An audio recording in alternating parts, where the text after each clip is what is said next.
Bonsoir, bienvenue dans Spécial Investigation. Je vous propose aujourd'hui une enquête inédite sur l'armée française. Vous vous souvenez sans doute de ce drame qui a frappé des soldats en Afghanistan, une embuscade tendue par les talibans, 10 morts, 22 blessés. Ça s'est passé dans la vallée d'Ouzbine le 18 août 2008. Ce jour-là, beaucoup de matériel ont fait défaut côté français.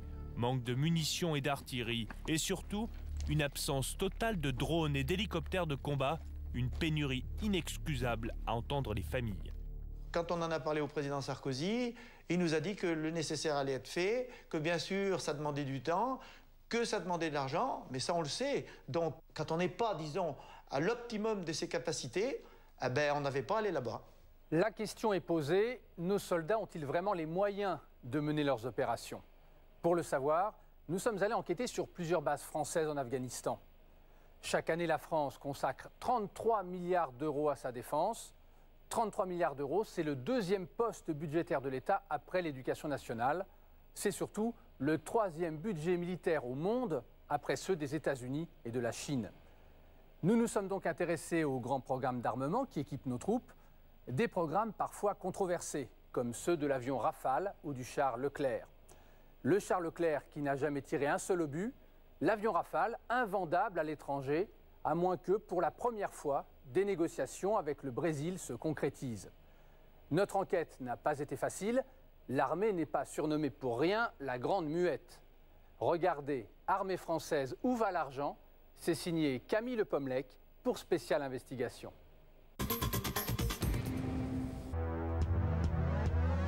Voici le dernier clip de recrutement de l'armée de terre française, projeté en boucle sur les écrans de cinéma façon jeu vidéo.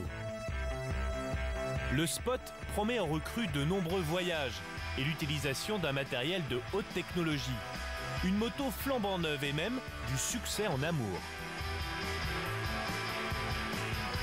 Bref, la vie d'aventurier, tout frais payé. Formation, action, évolution. Lorsque vous vous engagez, nous nous engageons. Appelez le 30... Mais la réalité est moins glamour. À quelques dizaines de mètres de la gare Montparnasse, à Paris, le surplus d'Oursou, le temple des vieux uniformes militaires. Mais pas seulement. Des dizaines de soldats de l'armée française viennent régulièrement dépenser ici une partie de leur solde pour compléter l'équipement que leur fournit l'armée. Ce sous-officier d'un régiment parachutiste d'élite, un sergent, part bientôt en opération à l'étranger. Il a besoin de nouvelles chaussures de marche. Les rangers réglementaires sont selon lui complètement dépassés. Il n'y a pas de problème, hein. C'est juste qu'elle est vachement rigide et puis elle fait mal aux pieds, quoi. Le sergent veut acheter des chaussures de randonnée comme celle-ci, un best-seller apparemment dans ce magasin. C'est moi. Je cherche des trekking. Trekking Adidas, elles arrivent. Elles rentrent cette semaine, les trekking Adidas, hein, c'est ça? Ça sera livré lundi et donc mardi en stock ici. Ouais. Tardez pas parce que ça dépote. Et c'est réglementaire ou... Non, c'est pas réglementaire. Le règlement militaire interdit les achats individuels, mais le sous-officier n'en a cure. Car beaucoup d'équipements de l'armée datent bien souvent de Mathusalem. C'est le cas de cette gourde. C'est la belle gourde TTA, voilà. Donc le joint là qui est bon au début et puis qui retient toutes les bactéries, toutes les saloperies qui nous foutent la chiasse en opération. Voilà. Ici. Ouais. Donc on la prend pas. Non. Du coup, le jeune sergent l'a remplacé par ce sac à dos relié à la bouche par un système de pipettes. C'est Camelback. Donc c'est pour avoir de l'eau à porter dans le sac à dos qui reste au frais. Le colonel qui commande son régiment ferme les yeux sur ces achats, car certaines tenues réglementaires se révèlent complètement inadaptées sur le terrain, comme ce gilet de combat qui se porte au-dessus de l'uniforme. Il est encombrant, on ne peut rien mettre d'autre dessus. Il y a des poches dans le dos, mais on ne peut pas mettre le sac à dos avec. Donc il est vraiment pas pratique. Comme tout son régiment, le sergent a dû acheter ce gilet de combat de marque anglaise, beaucoup mieux conçu, qui permet de placer les poches où l'on veut. Ça coûte combien juste ce gilet? Entre 300 et 500 euros toutes les pochettes. En quelques mois, le sergent a acheté des genouillères et des coudières pour 60 €, la tenue de combat pour 300 €, les chaussures de marche en montagne pour 600 €, un gilet de combat pour 400 €, le sac Camel Pack à 45 €, un sac de couchage bivouac pour 500 €, mais aussi des lunettes anti-balistiques à 80 €, une sangle pour le fusil FAMAS à 30 € et une poignée pour ce même fusil à 120 €. À l'arrivée, il en coûte près de 3000 € pour compléter son barda, une dépense considérable pour un para. C'est pas normal qu'un soldat de la France soit obligé de payer pour s'équiper. C'est le soldat de la République est censée lui fournir tout ce qu'on a besoin pour s'équiper, mais pour l'instant on n'a pas ce qu'il faut. En attendant, le patron du magasin s'est appâté les clients avec 10% de ristourne sur présentation de la carte militaire. Notre sergent, lui, reviendra dans quelques jours prendre livraison de ses chaussures de marche. Alors, entre le clip prometteur de l'armée et le quotidien de ce jeune sous-officier, où est la réalité? Où partent les milliards de la défense nationale?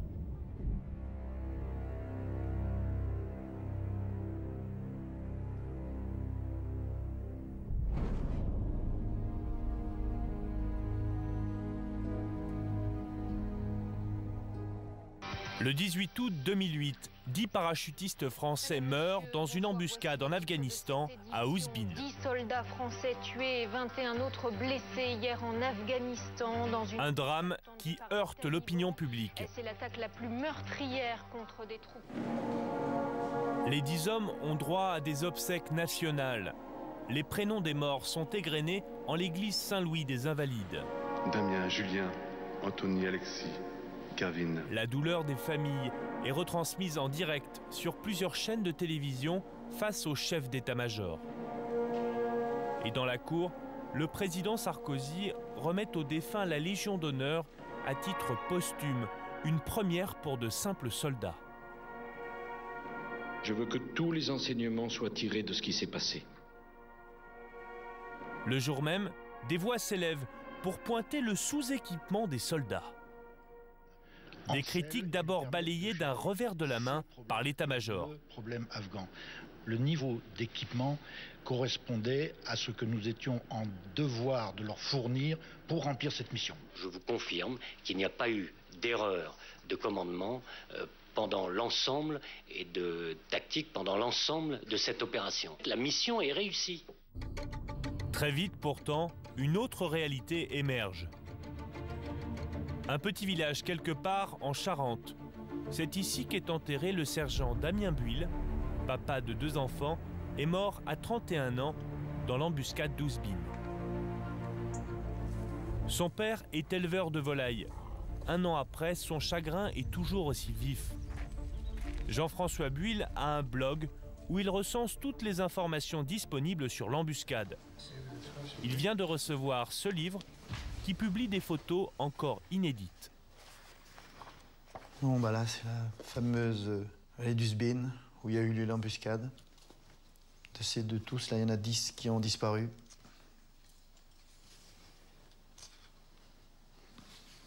Voilà, c'est notre fils. Jean-François Buil n'a pas de culture militaire, mais son fils l'avait, dit-il, alerté sur son matériel défaillant. Les gilets pare-balles, ils n'étaient pas super efficaces parce qu'ils étaient ouverts sur les côtés. 20 cm, hein, 10, 15 cm. Donc notre fils, nous, il a été touché juste sur le côté. La première balle qui lui a été fatale, c'est dessous, hein, je crois. Dessous. Donc voilà, moi je veux dire qu'à la limite, il aurait eu un autre gilet pare-balles. Peut-être qu'à ce jour, il serait parmi nous. Voilà.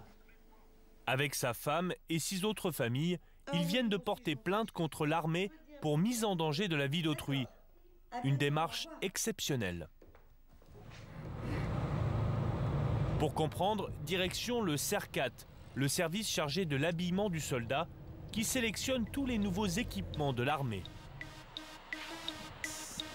Ces machines, dignes d'un roman de Jules Verne, mesurent la résistance des uniformes à la pression, à l'eau ou encore au feu. Une batterie de vérification très complète. C'est aussi ici que l'on teste les plaques de gilets pare-balles. Cet ingénieur accepte de tester devant nous le gilet utilisé par Damien Buil. Derrière la plaque, il place ce bloc de pâte à modeler qui a la texture du corps humain. Quant à cette machine, elle reproduit le calibre de l'arme utilisée par les talibans. Donc là, c'est un canon de 7,62. Ça correspond à la Kalachnikov. Les performances en termes de perforation sont identiques. À l'intérieur, une munition diabolique. Cette balle qu'on appelle perforante à cause de cette pointe en acier. Une balle utilisée par les talibans il y a 1 an, lors de l'embuscade d'Ouzbin.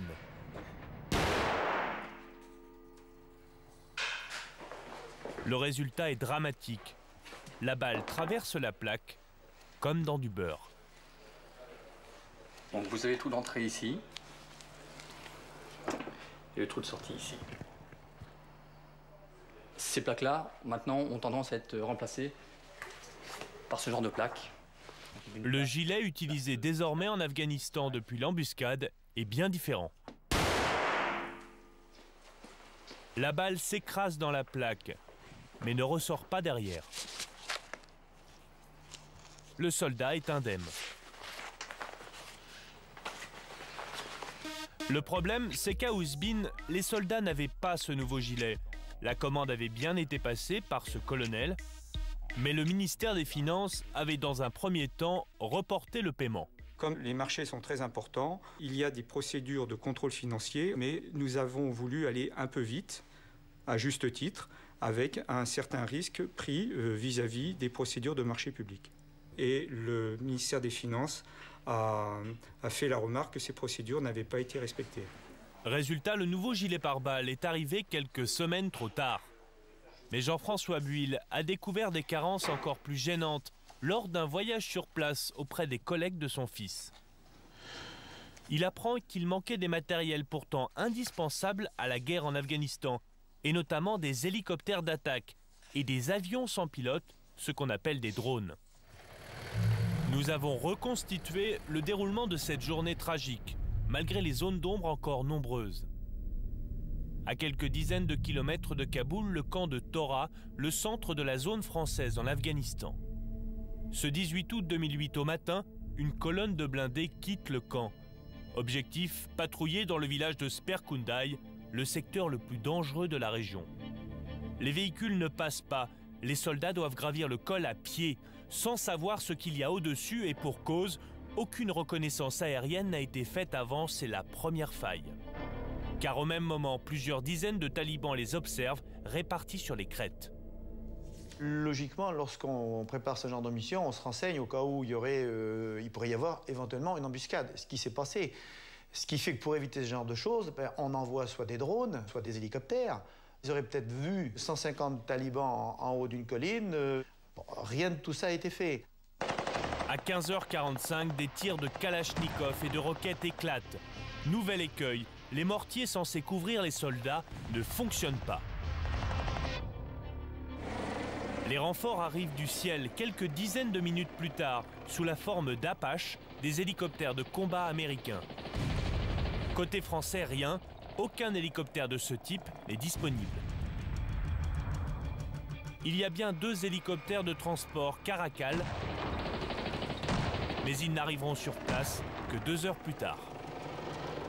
On avait 2 hélicoptères Caracal qui étaient disponibles à ce moment-là. Il y en avait un qui avait été réquisitionné pour le transport du président Karzai, et un autre, je ne sais pas où il était. Enfin, résultat des courses, il n'y a pas eu de soutien aérien, si ce n'est les Américains. Pendant ce temps, c'est l'enfer sous les crêtes. Les balles perforantes des talibans transpercent les gilets et les munitions commencent à manquer. Il faut attendre la nuit pour qu'un drone, un avion sans pilote américain, renverse le cours de la bataille. Il guide enfin les tirs d'artillerie, plus précisément, les talibans commencent à reculer. Mais les combats ne se termineront que le lendemain. Les morts français peuvent enfin être évacués. Il y en a 10 et 22 blessés. Ce jour-là, beaucoup de matériel ont fait défaut côté français. Manque de munitions et d'artillerie. Et surtout, une absence totale de drones et d'hélicoptères de combat. Une pénurie inexcusable à entendre les familles. quand on en a parlé au président Sarkozy, il nous a dit que le nécessaire allait être fait, que bien sûr ça demandait du temps, que ça demandait de l'argent, mais ça on le sait. Donc quand on n'est pas, disons, à l'optimum de ses capacités, eh ben, on n'avait pas à aller là-bas. Voilà, c'est tout ce que j'ai à dire, moi. Un mois après l'embuscade, un débat fait rage à l'Assemblée nationale. Le gouvernement décide de couper court aux critiques et annonce l'envoi de nouveaux matériels. Le président de la République et le gouvernement ont tiré tous les enseignements de cette embuscade meurtrière. Concrètement, des hélicoptères Caracal, des gazelles canons, des drones, des moyens d'écoute, des mortiers supplémentaires seront envoyés avec les effectifs correspondants, soit une centaine d'hommes. Un an plus tard, les soldats français ont-ils tout l'équipement nécessaire? Nous nous rendons sur place en plein été, la saison la plus propice aux attaques. Nous accompagnons un convoi de légionnaires. Direction le camp de Tora. C'est non loin d'ici que les soldats français sont morts il y a un an. Depuis, des dizaines de nouveaux matériels sont arrivés. Et l'armée tient à nous montrer un système flambant neuf, le VAPTOP. Au lieu d'être posté au-dessus du véhicule à la merci des balles ennemies, le tireur utilise une télécommande de l'intérieur. Chaque système vaut 300 000 € pièce. Le gunner, donc le tireur 12-7, il est plus visible, donc il est à l'abri, il est protégé. Et le tir est beaucoup plus précis, car on a un viseur qui agrandit l'image. On peut aller beaucoup plus loin. Le viseur aussi également, pour le zoom? Oui, mais bon, on fait avec. Hein, c'est-à-dire, c'est quoi le souci là? Ah, le souci, j'en parle pas. Apparemment, il y a un petit problème avec le viseur, mais le soldat est inquiet face à la caméra. L'officier de communication qui nous suit vient à sa rescousse. Ok. Vu que je sais pas ce que vous voulez vraiment. Donc, En fait, c'est juste que faire un reportage sur les équipements, on est arrivé. Le seul truc, c'est qu'il faut qu'on ait quelqu'un de temps de nouvelles. Bon, c'est là, c'est peut-être pas autant, parce que c'est pas non plus ça. On a quand même des nouveaux matériels. Ouais. Voilà. Il n'y a pas trop de soucis, c'est juste la chaleur, c'est que ça a du mal à. Avec la chaleur, la luminosité, c'est. D'après ce que nous comprenons, les fortes températures réduisent la netteté du viseur. Mais nous n'en saurons pas plus. En fait, la plupart des nouveaux matériels souffrent du climat ici, comme ce petit avion sans pilote qui vient d'arriver, le SDTI. C'est le fameux drone qui manquait lors de l'embuscade d'Ouzbin. À l'avant, cette boule contient plusieurs caméras pour observer les talibans. Une catapulte permet d'expédier le drone dans le ciel. 6 machines ont été envoyées de France et ce lieutenant en est tout fier. Plus besoin des drones américains. Ça nous permet d'avoir nos propres moyens, donc en franco-français, ce qui nous permet d'éclairer des convois, d'éclairer des reconnaissances, d'être en fait les yeux des fantassins plusieurs kilomètres en avance et de protéger les troupes au sol. Le lieutenant nous emmène voir l'équipe qui pilote le drone au sol depuis ce camion. Ces 2 militaires sont chargés de conduire le drone grâce à une simple manette. Une seconde équipe oriente la caméra et analyse les images en direct. Le lieutenant accepte de nous montrer des images filmées récemment par le drone. On peut voir 4 hommes qui s'approchent dangereusement d'une position française. Parce que là, ils sont où les Français là? Ils sont à 400 mètres au-dessus. Donc en fait, les 4 personnes qui sont en contrebas ne sont pas en visuel direct de la force. Ils sont cachés par le mouvement de terrain ici. Le comportement des individus est suspect, mais impossible d'être sûr qu'il s'agit de talibans. Il faudrait savoir s'ils sont armés. La résolution ne permet pas de faire le distinguo entre un fusil ou un bâton ou n'importe quoi. Pour voir de l'armement, il faudrait descendre beaucoup plus bas et l'ennemi entendrait le bruit du moteur, tout simplement. Et si le drone reste en hauteur, c'est qu'il fait un bruit de tondeuse, son surnom ici. Ce jour-là, c'est en recevant une roquette que les Français comprennent que les 4 hommes sont bien des talibans. Ils seront tués par plusieurs tirs de mortier français. Le drone est déjà vieux. Les premiers modèles datent d'il y a 15 ans. Dans les autres armées, il y a mieux. Il y a le Predator américain, bien sûr. Il vole plus longtemps, plus haut, et il a une meilleure résolution. Donc, voilà, c'est l'armée américaine.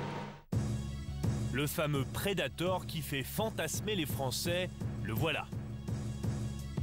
Le drone le plus utilisé en Afghanistan, capable de voler haut, très haut, et pendant plus de 16 heures, et même de lancer des missiles. Les Américains en possèdent 150. Les Anglais et les Italiens en ont acheté plusieurs exemplaires.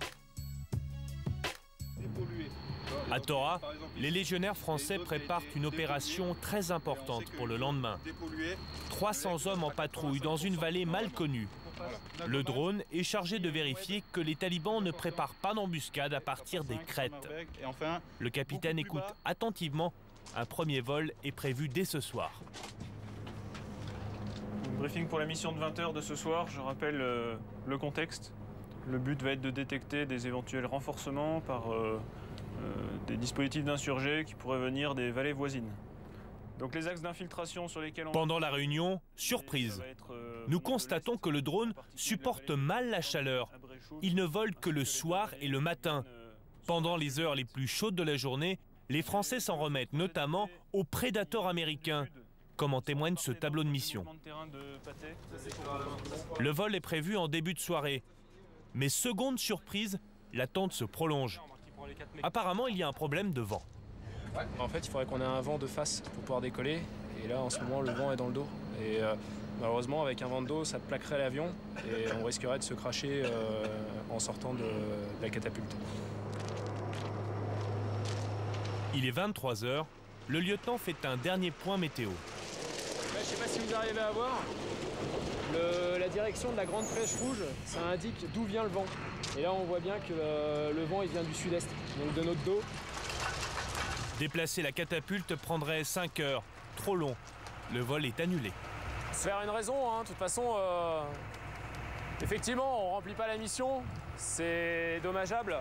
D'un autre côté, si on détruit l'avion en sortant de rampe, ça sert à rien non plus. Et le prix sera absolument pas le même. L'appareil retourne donc au garage. Impossible désormais de détecter la pose éventuelle d'explosifs cette nuit par les talibans.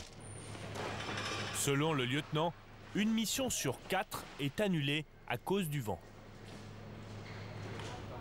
Le lendemain, à 5 h du matin, rassemblement pour les légionnaires français. Malgré les incertitudes, la mission est maintenue. Un deuxième vol de drone a été prévu. Et cette fois-ci, le vent est favorable, la tondeuse décolle. Les véhicules blindés peuvent s'élancer quelques minutes plus tard pour une mission de 3 jours.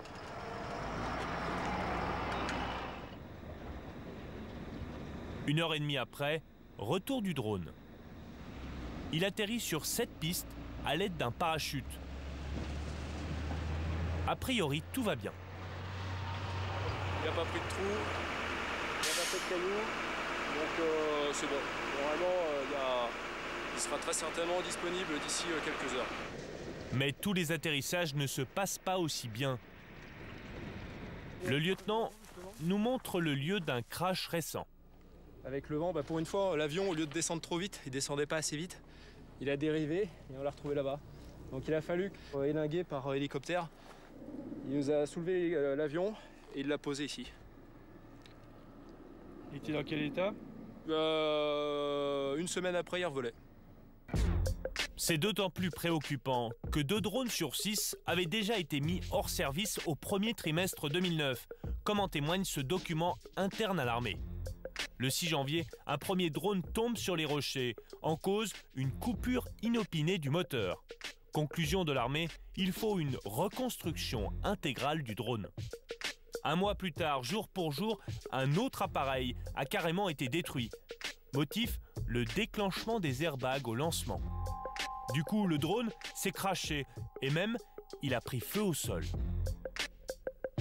En 2 mois, le détachement de Tora a donc perdu le tiers de sa flotte. Le ministère de la Défense est tellement conscient de la fragilité du drone qu'il vient d'en racheter 6 exemplaires d'occasion aux Canadiens qui sont passés à un appareil plus moderne. Mais depuis peu, l'armée française possède également son avion sans pilote nouvelle génération, le Harfang. Chaque avion coûte 13,6 millions d'euros, 2 fois plus cher que le drone SDTI.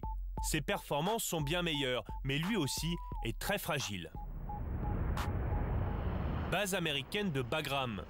C'est ici que les 3 Harfang de l'armée française sont arrivés il y a quelques mois. Et ce matin, un vol est prévu pour reconnaître une route avant un déploiement de l'armée afghane. Ce capitaine, ancien pilote de chasse, dirige le drone depuis ce poste de commandement. Et apparemment, tout se déroule comme prévu. Le drone Harfang est de retour. Mission accomplie. Sous les yeux d'un homme très important, un haut responsable de la DGA, la Délégation Générale à l'Armement. C'est l'organisme chargé de tous les grands programmes militaires pour le compte de l'État. L'atterrissage se déroule en douceur, au grand soulagement du capitaine.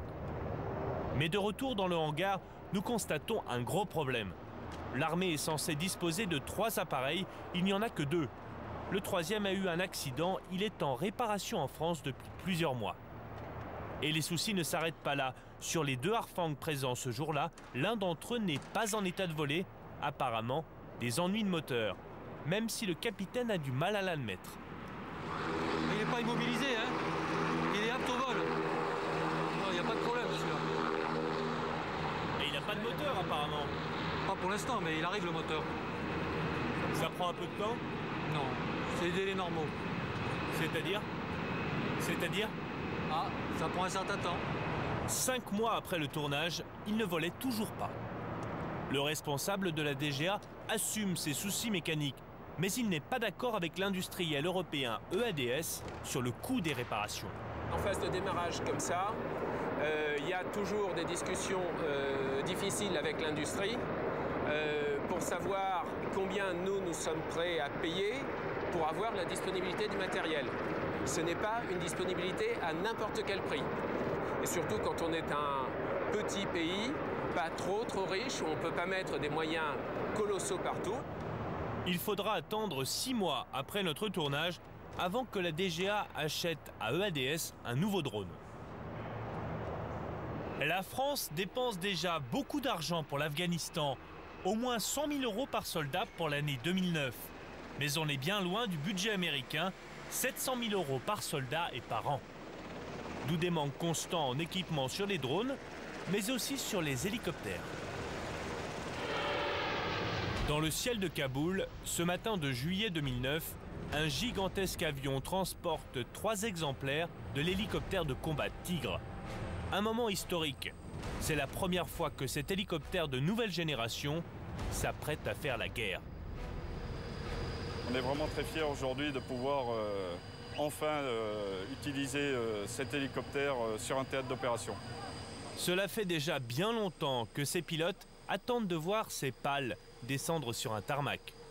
Le baptême médiatique du Tigre date en effet de 1995, dans un film de James Bond, GoldenEye. 15 ans plus tard, le film symbolise le retard considérable pris par le programme. En cause, un micmac industriel et politique sans précédent.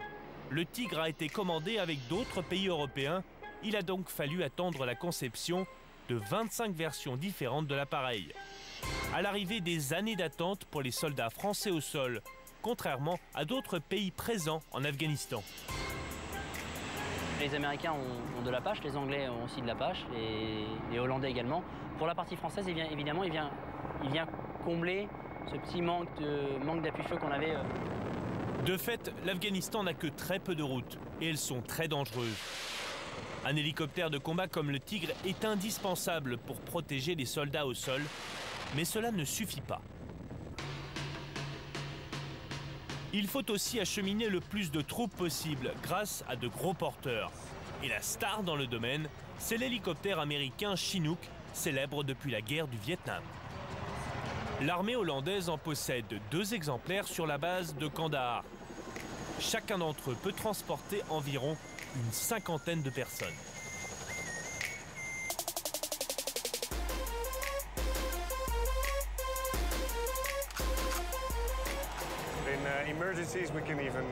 En cas d'urgence, il y a vraiment beaucoup de place. On peut remplir l'hélicoptère à ras-bord. Vous savez, les routes sont dangereuses en Afghanistan à cause des bombes. Alors plus on transporte les gens par hélico, évidemment, mieux c'est. Retour sur l'aéroport de Kaboul. Plutôt que d'acheter des Chinooks, l'armée française a préféré s'équiper d'hélicoptères de transport bien à elle. 2 Cougar et surtout 3 Caracal, le dernier né de chez Eurocopter. Ces 2 pilotes, un de l'armée de terre, l'autre des forces spéciales, se font un plaisir de nous présenter toutes ces options. Donc sur sa partie avant, le Caracal est équipé d'un radar. Sur la partie inférieure... Caméra de reconnaissance, de nuit comme de jour. L'heure pour les éventuels missiles talibans. Mitrailleuse latérale. Cockpit tout numérisé. Bref, le nec plus ultra. C'est une fierté française et européenne parce que c'est quand même, pour l'instant, l'hélicoptère le plus élaboré en termes de, justement, de système intégré, de système automatique. Donc ici, une soute assez importante. Il reste tout de même un détail d'importance, le nombre de passagers transportés. Alors, si on ne met que des sièges et que les passagers ne sont pas équipés, c'est 28. En termes opérationnels, ça peut aller jusqu'à 16 commandos équipés. Mais selon l'autre pilote, le Caracal transporte beaucoup moins de monde. Ici, la hauteur et la température nous limitent un petit peu nos capacités d'emport. Donc on va plus s'approcher d'une dizaine de commandos que d'une vingtaine. 10 soldats, c'est 5 fois moins que le Chinook américain. Et hors caméra, l'homme confie qu'en pleine chaleur, c'est encore beaucoup moins. Ah oui, c'est super compliqué, ouais. Parce que, en plein cœur de l'après-midi, ce qu'il faut se rendre compte, c'est qu'on est capable d'emporter 3 personnes par hélico. Là, au plus chaud, quoi. Voilà. Un chiffre dramatiquement faible, surtout avec un Caracal sur 3, toujours en maintenance. Du coup, les soldats français dépendent des Américains pour les très grosses opérations, comme lors de la bataille d'Al-Assaï en mars 2009. Sur ces images que nous nous sommes procurées, on voit les chasseurs alpins français en opération. À l'époque, 130 hommes avaient été héliportés sur les crêtes pour affronter les talibans. Ils avaient dû faire appel à des Chinooks américains. Fin de notre séjour. Depuis l'embuscade d'Ouzbin, le budget de l'armée en Afghanistan a augmenté de plus de 40%. Mais pour mener leurs opérations, les soldats français dépendent toujours des drones et des hélicoptères américains. Pourtant, quand elle défile sur les Champs-Élysées, notre armée a fière allure. Même si l'argent a diminué depuis l'époque du général de Gaulle et de la guerre froide, il reste considérable. 33 milliards d'euros en 2009, le 3e budget militaire au monde après les États-Unis et la Chine. Alors, où vont les milliards?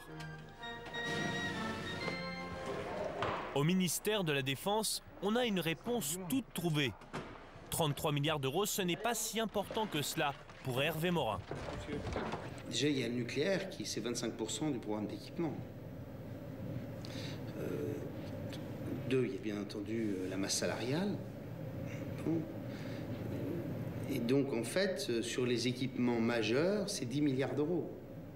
Donc, vous voyez bien qu'en fait, on joue sur des volumes beaucoup plus faibles que la seule lecture du budget de la défense.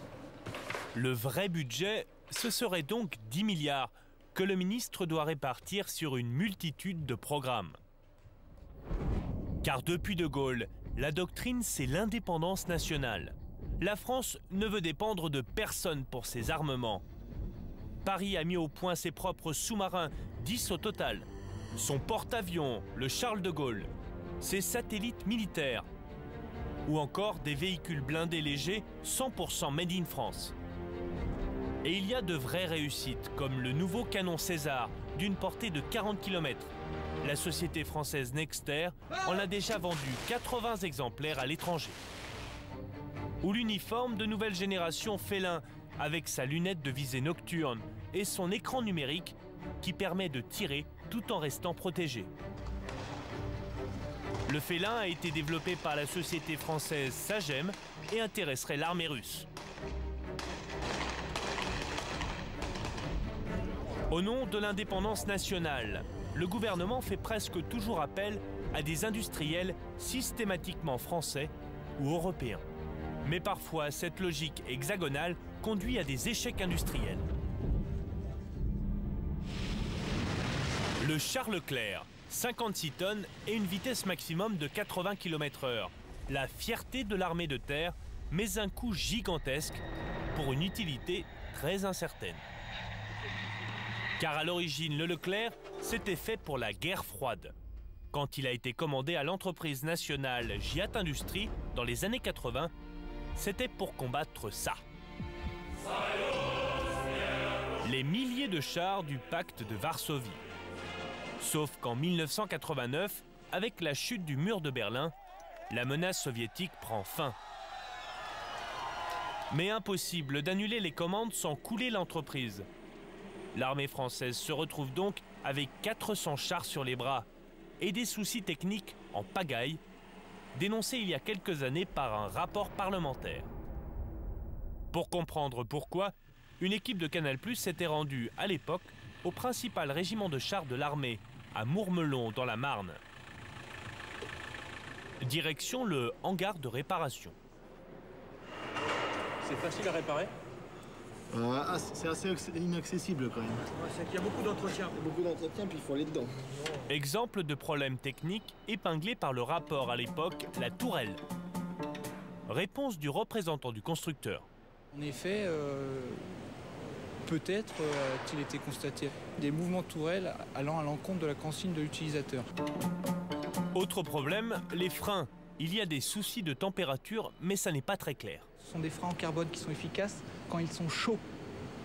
Donc un utilisateur mal informé qui emploie mal notre char, à savoir que quand le char est froid, qui freine, ça c'est la technologie, c'est le carbone. Et pour que les freins soient chauds, il faut freiner ou il faut rouler? Pour que les freins soient chauds, il faut en effet freiner. Quant aux chenilles en aluminium, elles se révèlent fragiles. Lorsqu'on emploie cette chenille sur un terrain, je dirais, rocailleux et dans des conditions extrêmes, on peut en effet avoir un risque de rupture de maillon. Résumons, la tourelle, les freins, les chenilles, mais aussi le canon, le viseur, la boîte de vitesse et les épiscopes posent problème. Cerise sur le gâteau, pour ne pas s'abîmer, le Leclerc doit stationner à l'abri de l'humidité. En bout de course, un gouffre financier. À l'origine, le char Leclerc devait coûter 2 millions d'euros pièce, mais il coûtera finalement 10 fois plus, 20 millions d'euros, ce qui en fait le char le plus cher au monde. Nos chars nous auront coûté 8 milliards d'euros pour la fabrication, 3,5 milliards pour la maintenance. Sans compter 1,2 milliard de pertes sur un contrat d'exportation mal négocié avec les Émirats arabes unis. Le Leclerc a certes été envoyé combattre au Kosovo et au Liban, mais sans jamais tirer un seul obus. Alors depuis 2 ans, le gouvernement a décidé d'arrêter les frais en faisant des économies drastiques, comme ici au régiment de chars de Verdun.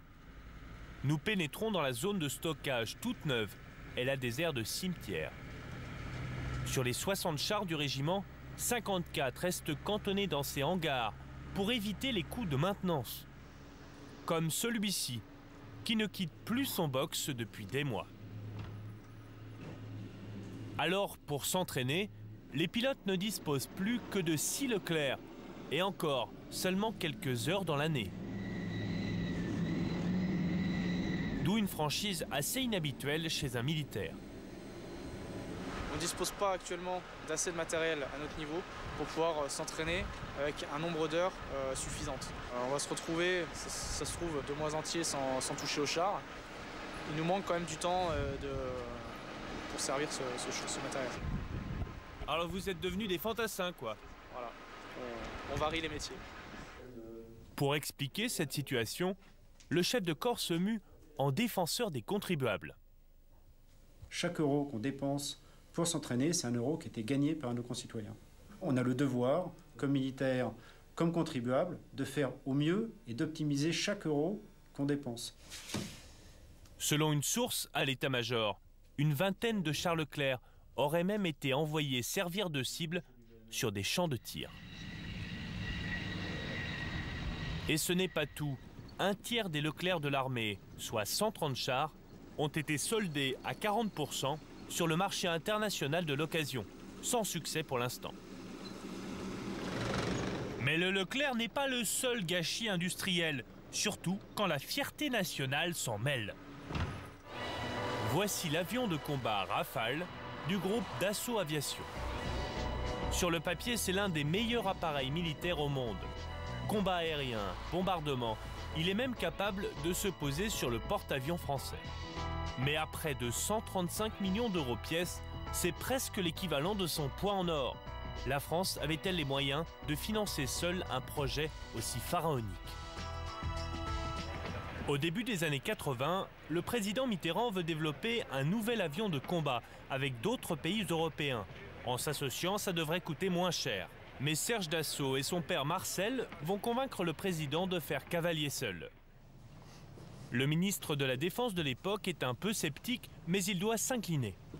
C'était l'administration militaire, donc l'état-major, c'était les constructeurs qui eux-mêmes faisaient pression sur la DGA, la Délégation Générale à l'Armement. Sur les aspects techniques, vous êtes terriblement dépendant de ces pressions qui viennent sur vous.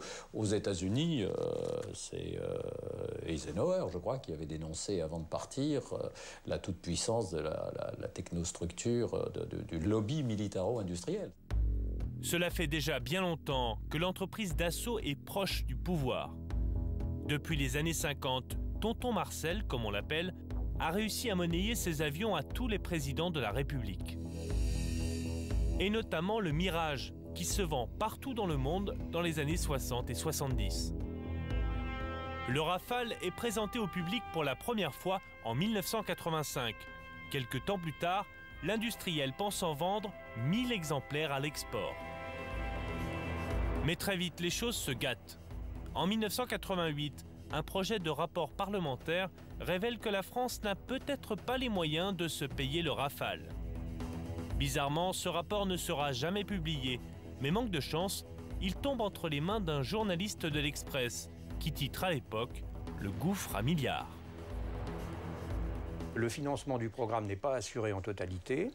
À peu près un quart du financement manque.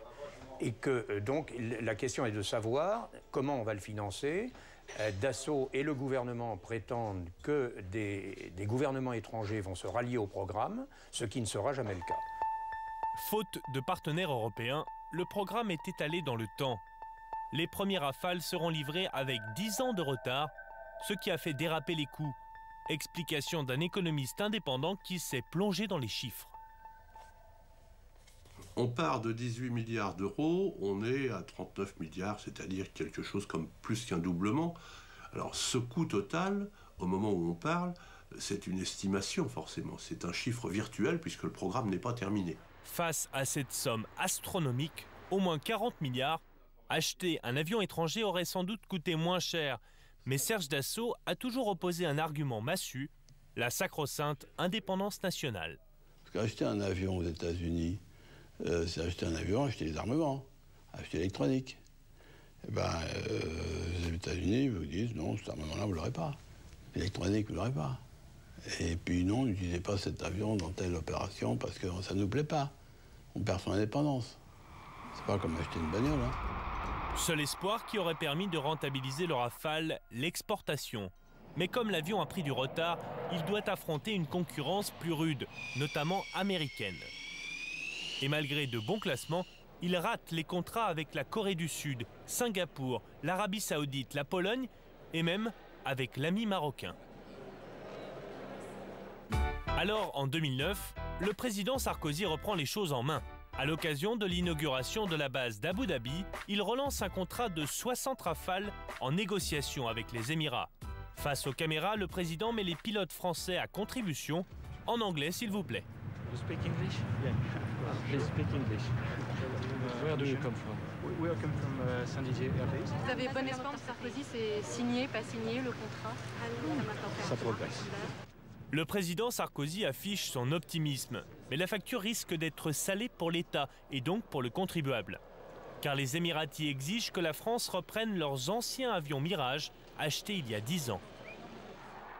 Ça a un coût important parce qu'il faut les rapatrier, parce qu'il faut les stocker, parce qu'il faut les maintenir en condition en attendant qu'on ait réussi à les vendre ailleurs. Et il est peu probable que ce soit la maison d'assaut qui supporte l'essentiel du coût. Il y aurait un autre gros client potentiel, le Brésil, qui doit acheter 38 avions de combat. En septembre dernier, lors d'une visite de Nicolas Sarkozy, le président Lula annonce sa préférence personnelle pour le Rafale. Nicolas Sarkozy jubile. C'est une visite historique pour nous. Vous nous faites confiance. Je veux dire à chaque Brésilien que chaque Français fera en sorte que vous ne soyez pas déçus et que nous serons au rendez-vous de ce partenariat stratégique. Je vous remercie. Mais là encore, il y a une contrepartie. L'achat d'un futur avion de transport de troupes qui sera construit par les Brésiliens. Pour l'instant, cet avion n'existe que sur le papier. L'armée de l'air n'est pas très enthousiaste, au dire de ce journaliste qui a de bonnes entrées chez les militaires. Il n'a jamais volé, il n'est pas construit, ni la maquette, ni le prototype, rien. Et les aviateurs devront se débrouiller avec. Ça ne les arrange pas particulièrement, c'est le moins qu'on puisse dire. Mais bon, c'est pas la première fois que les militaires reçoivent un équipement qui n'était pas tout à fait celui qu'ils avaient prévu d'avoir. La grande qualité des militaires, c'est qu'ils obéissent assez souvent. Et en dépit des effets d'annonce, le Rafale est loin d'être vendu. Le 6 janvier dernier, un journal brésilien révèle que l'armée de l'air a classé le Rafale en dernière position par rapport à ses concurrents américains et suédois, en raison notamment de son prix très élevé. 25 ans après le lancement du programme, l'entreprise Dassault Aviation s'est quant à elle largement reconvertie dans les avions d'affaires, qui représentent la majorité du chiffre du groupe, 4 milliards d'euros en 2008.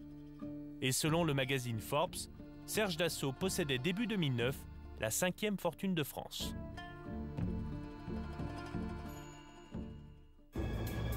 Avion Rafale, Charles Leclerc. Deux exemples de fleurons technologiques français, mais à quel prix? Pour se les payer, d'autres équipements souvent très utiles mais moins médiatiques ont dû être sacrifiés.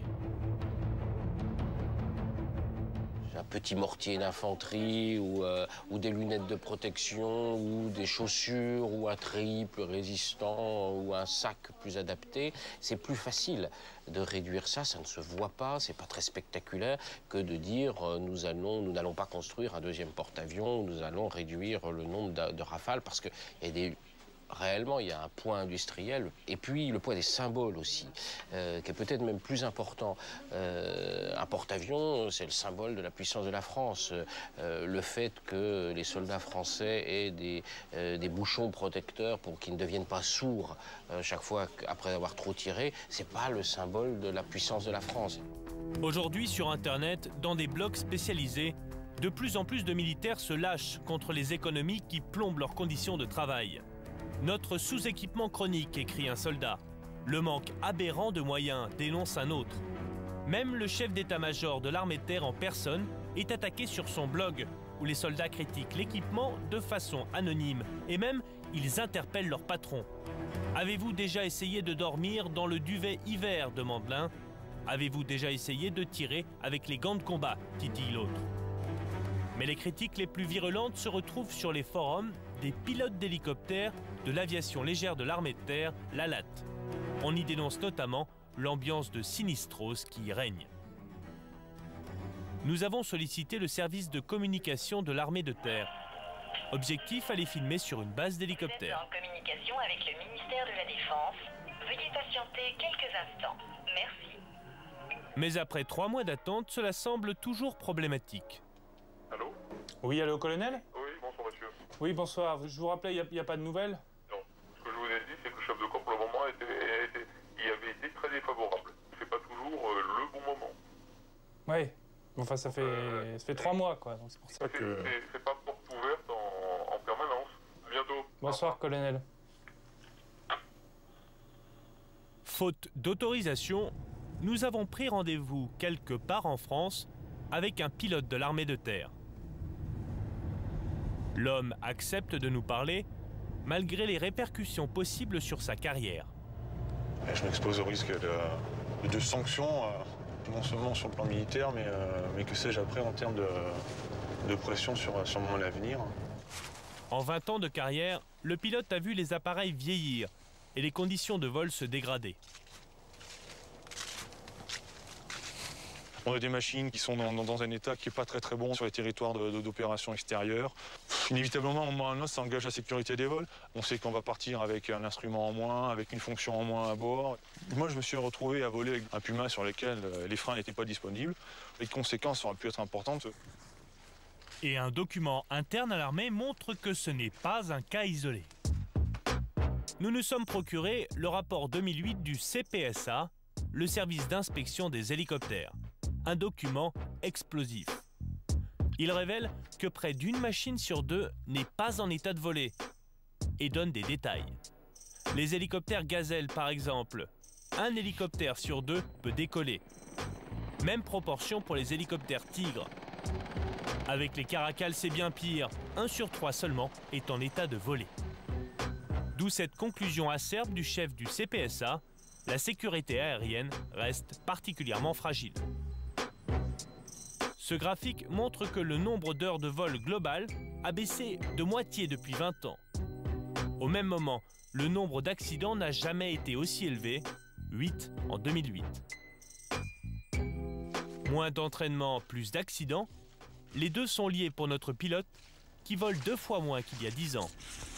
Et l'homme a en tête un drame récent. L'événement s'est déroulé en Afrique en janvier 2009 lors d'un entraînement sur ce bateau au large du Gabon.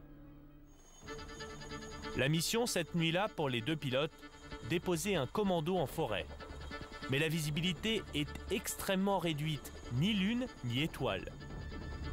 L'hélicoptère heurte la mer quelques minutes seulement après le décollage, bilan 8 morts et seulement 2 rescapés. L'enquête est toujours en cours, mais notre homme se pose des questions comme beaucoup de ses collègues. Le commandant de bord était encore un jeune commandant de bord. Le pilote était un très jeune pilote. Le problème, c'est qu'un bâtiment de la marine s'est noyé dans une masse de noir, que ce soit vers le bas ou vers le haut. On a très peu de références. Et les références, on apprend à les chercher avec l'expérience. À l'entendre, il y a encore 3 ans, jamais un équipage aussi inexpérimenté n'aurait pu participer à ce type d'exercice. Notre pilote va maintenant rejoindre le secteur privé pour voler à nouveau. Au ministère de la Défense, Hervé Morin explique l'indisponibilité des hélicoptères par la hausse des coûts d'entretien. Les matériels modernes ont un coût de maintenance beaucoup plus élevé que les matériels plus anciens. Pour prendre l'exemple des hélicoptères, entre l'hélicoptère Gazelle et l'hélicoptère Tigre, le coût de maintenance est de 1 à 7. L'heure du Tigre coûte 7 fois plus cher que l'heure de la Gazelle. Bon voilà, on est dans une période charnière. Nous mettons de plus en plus d'argent dans la maintenance, mais on a du mal à répondre parce que les coûts des matériels modernes sont nettement plus élevés que les coûts des matériels anciens. La France prévoit de dépenser 377 milliards d'euros pour son armée d'ici à 2020.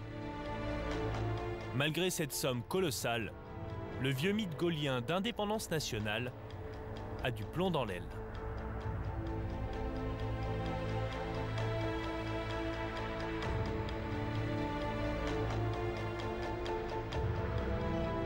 Spéciale investigation s'achève. Au pays de la gastronomie, y a-t-il encore un cuistot derrière les fourneaux? La réponse, vous le verrez, est parfois dure à avaler. On se retrouve donc vendredi prochain en deuxième partie de soirée. D'ici là, continuez de décrypter l'info sur Canal. Bon week-end. Salut!